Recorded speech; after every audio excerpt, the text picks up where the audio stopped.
Recordar a nuestros maestros, un programa para reflexionar problemas de nuestro tiempo a la luz de los grandes pensadores.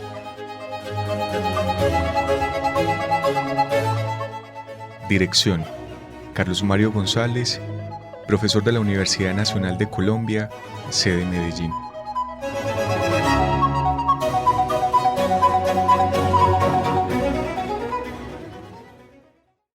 Buen día, estimados oyentes del programa Recordar a nuestros maestros. Reciban un caluroso saludo. Les habla Lina Pulido, miembro del equipo coordinador de la Escuela de Pensamiento Crítico Maestros de la Sospecha, proyecto de la Fundación Cultural Entre Líneas. Este programa está dirigido por el profesor Carlos Mario González, a quien extendemos nuestro saludo y nuestra gratitud por ser quien nos abre la posibilidad y nos orienta en la realización de este espacio. Extendemos nuestra gratitud también a Jorgito Benjumea en la cabina de radio de la Universidad Nacional de Colombia, sede Medellín. Asimismo, agradecemos a la Fundación Confiar, a aylibros.com, al pie de la letra y a la librería Café Umbral en la ciudad de Tunja. Y por supuesto, a ustedes, amables oyentes, quienes con su atenta escucha dan sentido a la realización de este programa. Esperamos que disfruten del espacio y que nos sigan acompañando todos los lunes a las 8:30 por este mismo canal. Agradecemos también a los miembros y coordinadores de la Escuela de Pensamiento Crítico Maestros de la Sospecha, quienes con sus participaciones cada semana hacen posible y enriquecen este espacio.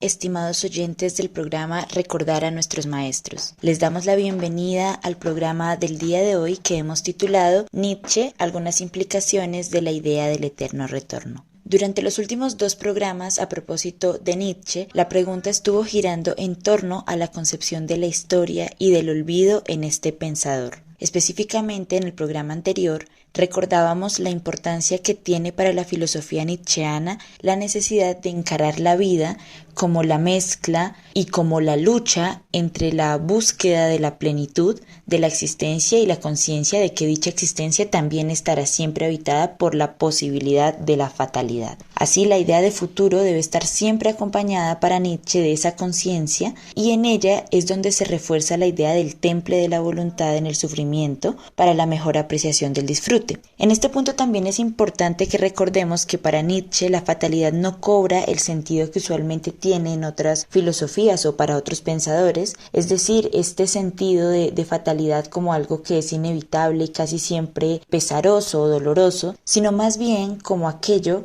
que por formar parte del mundo, como el odio, como el amor, como el dolor o como la felicidad, pues vamos a experimentar siquiera alguna vez en la vida necesariamente. Por eso en textos como La Gaya Ciencia y el Exe Homo, Nietzsche va a explorar esa noción del amor fati, el amor al destino, y afirma que, y abro comillas, mi fórmula para expresar la grandeza en el hombre es el amor fati, el amor al destino, el no querer que nada sea distinto ni en el pasado, ni en el futuro, ni por toda la eternidad. Hacemos ahí un énfasis en esa palabra eternidad que será muy importante el día de hoy. Y continúo la cita de Nietzsche. No solo soportar lo necesario y aún menos disimularlo, todo idealismo es mendacidad frente a lo necesario, sino más bien amarlo. Cierro comillas. Es necesario entonces, para construir futuro, como lo veníamos conversando en los programas anteriores, convertirnos en seres suprahistóricos. Recordemos que este es un concepto que Nietzsche plantea en la segunda intempestiva.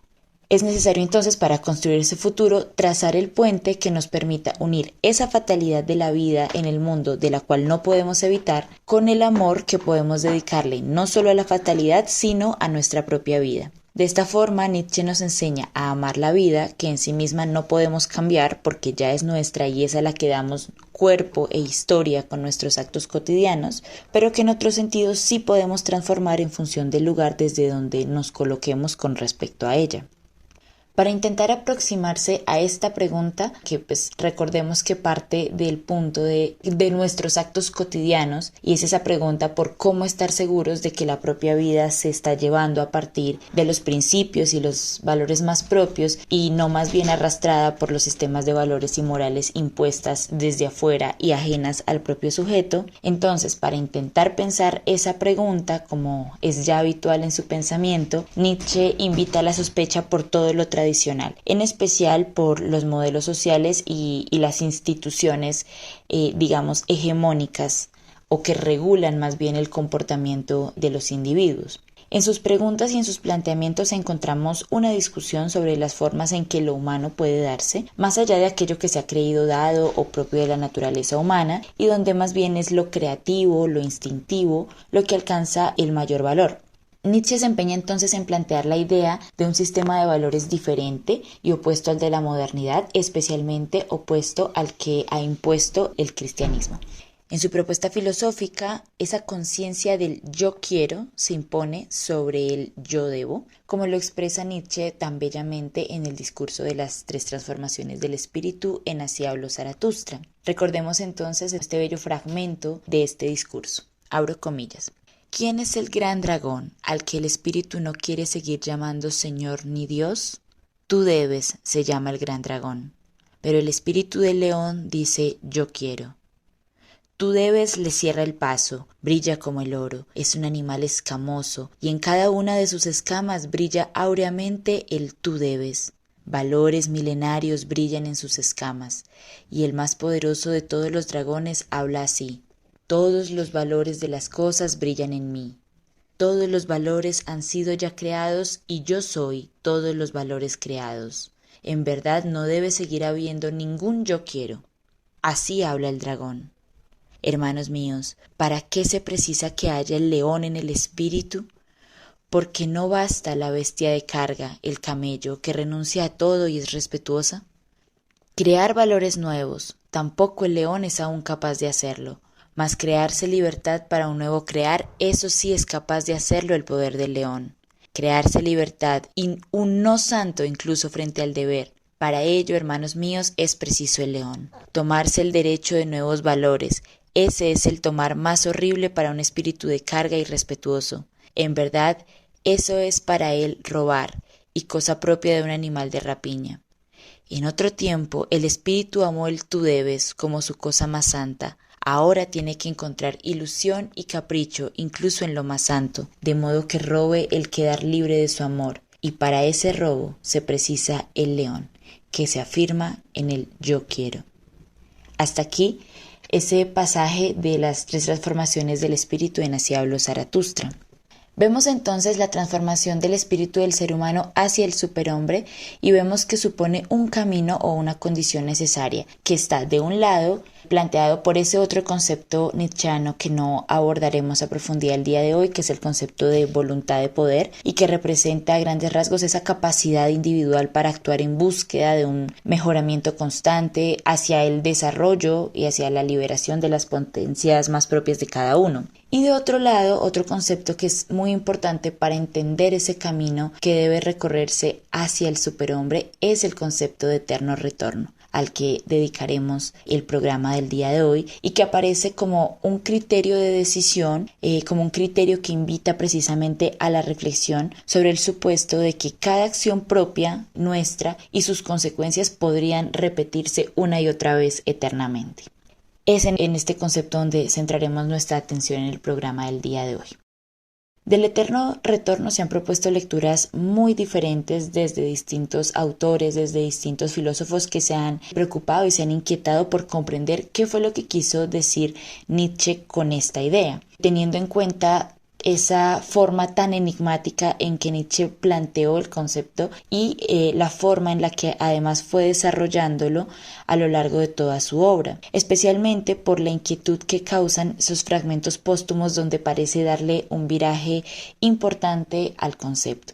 Aquí recordaremos solamente dos lecturas de esta idea del eterno retorno de entre las muchas que se han hecho al respecto. La primera lectura entiende el eterno retorno como una doctrina de la reflexión de una especie de profeta que busca un nuevo hombre y que parte de la concepción de Nietzsche como un filósofo que combate eso que se impone como estático en el tiempo. Y la segunda lectura, que es en la que nos interesa profundizar el día de hoy, es la que parte de la visión del eterno retorno como un imperativo ético, como una pregunta que cuestiona la forma de asumir la vida y la existencia. Esta última lectura es en la que profundizaremos especialmente partiendo de algunos fragmentos de la Gaia Ciencia y algunos fragmentos póstumos también. Es en la Gaia Ciencia donde aparece por primera vez el concepto de eterno retorno como tal. Sin embargo, pues al margen de lo que podamos encontrar en algunos fragmentos póstumos, es en Así habló Zaratustra donde este concepto se expone con mayor detalle. En la Gaia Ciencia, Nietzsche plantea, y abro comillas, esta pregunta que es fundamental. ¿Qué pasaría si un día o una noche se introdujera a hurtadillas un demonio en tu más solitaria soledad para decirte: esta vida, tal como la vives ahora y la has vivido, tendrás que vivirla no solo una, sino innumerables veces más, y sin que nada nuevo acontezca. Una vida en la que cada dolor y cada placer, cada pensamiento, cada suspiro, todo lo indeciblemente pequeño y grande de tu vida habrá de volver a ti, y todo en el mismo orden y en la misma sucesión. ¿No te arrojarías entonces al suelo, rechinando los dientes y maldiciendo al demonio que te hablara en estos términos? ¿O acaso has vivido alguna vez un instante tan terrible que le responderías: tú eres un Dios y jamás he escuchado nada más divino? Si aquel pensamiento llegara a apoderarse de ti tal como eres, te transformaría y tal vez te aplastaría la pregunta decisiva respecto a todo, y en cada caso particular sería esta: ¿quieres repetir esto una vez más e innumerables veces más? Qué feliz tendrías que ser contigo mismo y con la vida, para no desear nada más que esta última y eterna confirmación y sanción. Hasta aquí este fragmento bellísimo de la Gaia Ciencia. Aquí Nietzsche, en palabras de ese demonio que sitúa, que postula en este fragmento, coloca en términos prácticos la idea del eterno retorno, como esa posibilidad de que todo aquello que hemos vivido pudiera repetirse infinitas veces en el transcurso de nuestra propia vida y de la eternidad, si es que esa eternidad existiese. Se trata entonces de la pregunta por la posibilidad de una nueva forma de explicar el mundo y de llevar la propia existencia. Y es una pregunta que repercute directamente en la forma en la que actuamos y en la que tomamos decisiones, y que por tanto implica una transformación de cualquiera que asuma esta pregunta auténticamente y con todo el peso y el vértigo que implica. Porque Nietzsche nos sitúa entonces en esa posibilidad de que todo lo que hagamos, bueno o malo, placentero o doloroso o difícil, se repita innumerables veces. Y de inmediato eso se traduce en la forma en la que cada uno de nosotros tiene o comprende la vida y sus propias acciones. En este pasaje que leí hace un momento de la Gaia Ciencia, el filósofo alemán pone de presente esta pregunta y algunas consecuencias para el sujeto que se derivan de aceptar la idea del eterno retorno. Plantea en este fragmento esta frase que para mí resulta fundamental y que tiene un peso muy muy importante si se lee también como con todo lo que implica. Y dice: si este pensamiento arraigara en ti tal como eres, tal vez te transformaría, pero ¿acaso te aniquilaría? La pregunta: ¿quieres esto otra vez e innumerables veces? La responsabilidad recae entonces de manera fulminante sobre aquel a quien se le plantea la pregunta, que somos en fin de cuentas cada uno de nosotros como lectores de Nietzsche. ¿Cuántas veces podríamos soportar vivir lo que vivimos una y otra vez? Ante lo cual se esperaría que la respuesta a este cuestionamiento pues lograra transformar nuestras formas de actuar y de asumir la vida. Por eso estamos hablando de una lectura del eterno retorno como un imperativo ético frente a nuestra vida y frente a nuestras acciones. Un imperativo pues que permite la instalación de la duda sobre la autenticidad de nuestras propias existencias. Nos dice Nietzsche, y abro comillas, ¿Cuánto necesitarías amar entonces la vida y amarte a ti mismo para no desear otra cosa que esta suprema y eterna confirmación? Cierro comillas. Con esto, el desafío más importante que requiere asumir el individuo estaría en función de su propia existencia y en función de la propia capacidad para aceptar todos los acontecimientos de la vida, aun si estos fueran en efecto los más dolorosos o los más difíciles. Aquí me gustaría retomar a Vázquez Sánchez, que escribió un texto muy interesante que se llama Hacia un horizonte del pensamiento de Nietzsche para entender al humano, y desde el cual este autor entiende el concepto de eterno retorno nietzscheano como un llamado a la responsabilidad del hombre, partiendo de hecho de ese hecho irrefutable de que el sentido de la vida y el devenir pues son tan inciertos que todo lo que hagamos o decimos recae directamente sobre nosotros mismos. Así, la posibilidad del eterno retorno es un término que surge sin distinción en todos nosotros, al igual que ese concepto de voluntad de poder. Y la comprensión de ese concepto de eterno retorno y su importancia pues depende del grado de conciencia y de responsabilidad que cada uno tiene de sí mismo, y que toma en cuenta la habilidad también de cada uno de tomar sus propias decisiones y el conocimiento también de los límites y de las implicaciones de las propias decisiones y acciones en la existencia propia y en la de otros. Entonces, actuar con responsabilidad y con compromiso con el devenir de la propia existencia, pues demanda para el individuo una especial atención sobre los hechos del mundo, sobre las acciones propias y sobre las consecuencias, desde una visión lo más amplia posible de cada situación.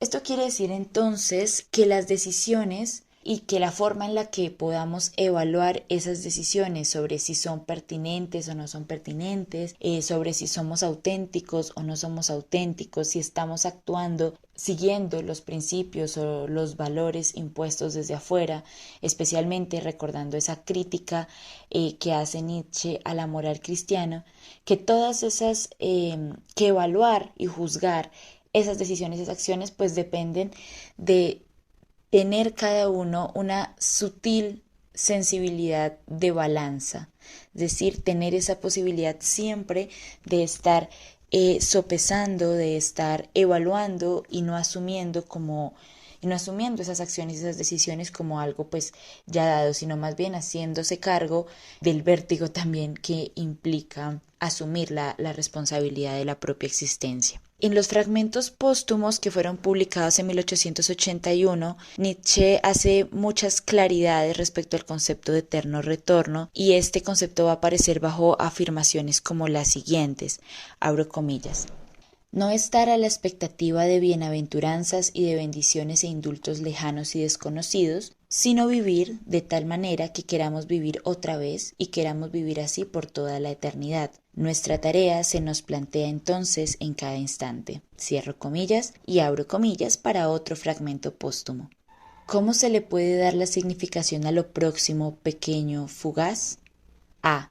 En la medida en que se lo conciba como raíz de las costumbres, y B. Como eterno y asimismo condicionante de lo eterno. Cierro comillas. Nos encontramos aquí con una gran preocupación por el valor y por el peso de la vida, pues el eterno retorno se convierte entonces en un imperativo que nos lleva a que, y en esto sigo la idea de Sergio Gama en su tesis La visión ética del eterno retorno, donde analista del concepto del eterno retorno en Nietzsche nos plantea que lo que el pensador alemán está diciendo es que es necesario que se piense la vida y la existencia desde la pregunta y desde la necesidad de vivirla así eternamente, pero no buscando que esa vida se quede estática como un hermoso sueño que uno quisiera retener, sino que se asuma como algo que está siempre yéndose, en el repetirse, en que las cosas se van y vuelven iguales, en el mismo orden y de la misma forma y sin cambio alguno.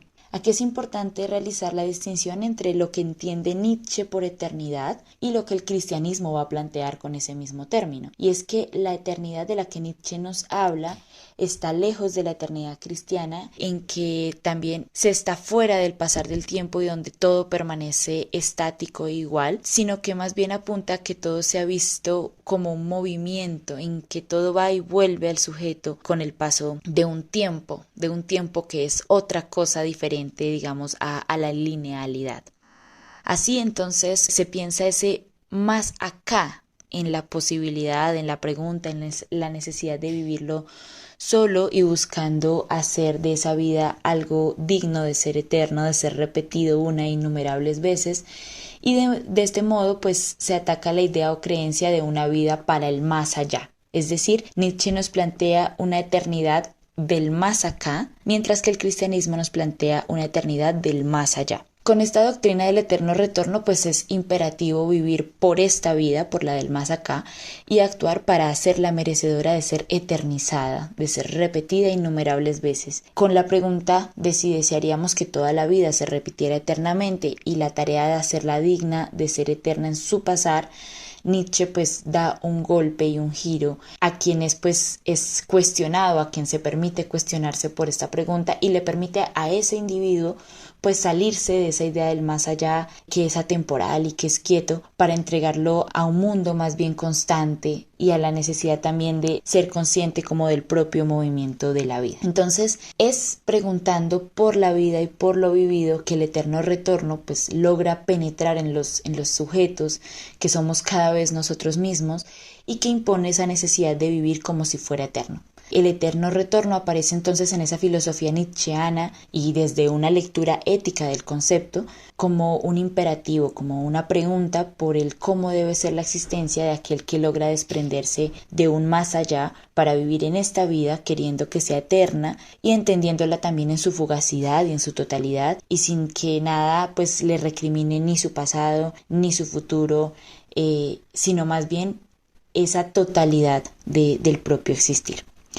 Esa es la lectura que nos gustaría presentarles, amables oyentes, del concepto del eterno retorno en la filosofía de Nietzsche, partiendo además de que no es la única lectura posible, pero desde la convicción de que el pensar, y especialmente el pensar desde una obra tan rica y compleja como la de nuestro maestro de la sospecha, debe permitirnos e invitarnos a cuestionar nuestras acciones y nuestra vida cotidiana para hacer una existencia lo más auténtica y lo más dichosa posible.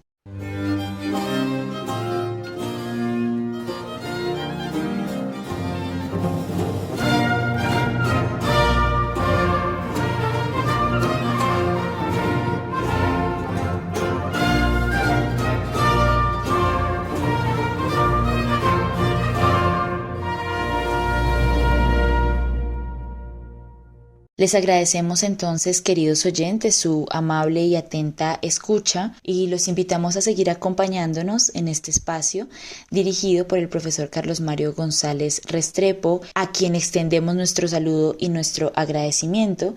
Y también agradecemos a los miembros de la Escuela de Pensamiento Crítico Maestros de la Sospecha, un proyecto que hace parte de la Fundación Cultural Entre Líneas, porque a través de ese espacio y de los diferentes seminarios nos permiten realizar reflexiones que alimentan también este proyecto del programa Recordar a nuestros maestros. Agradecemos entonces su escucha, esperamos que nos sigan acompañando en los programas a venir y que también esperamos que este programa, que este espacio pues les permita también el surgimiento de preguntas auténticas y de un pensar que enriquezca la vida de cada uno. Que tengan una excelente noche y esperamos que nos sigan acompañando.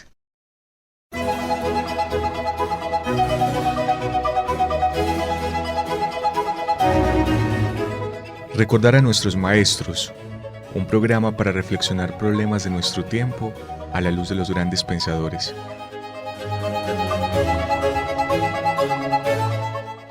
Dirección: Carlos Mario González, profesor de la Universidad Nacional de Colombia, sede Medellín.